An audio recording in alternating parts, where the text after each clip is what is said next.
குறைகள் யாவும் போகுமே, அவர் குடும்பம் தழை தோங்குமே.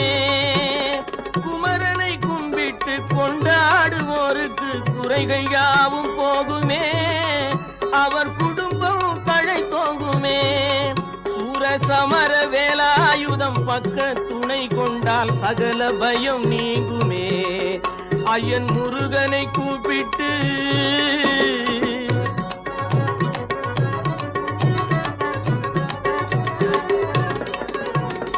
அருமுகனை வேண்டி ஆரா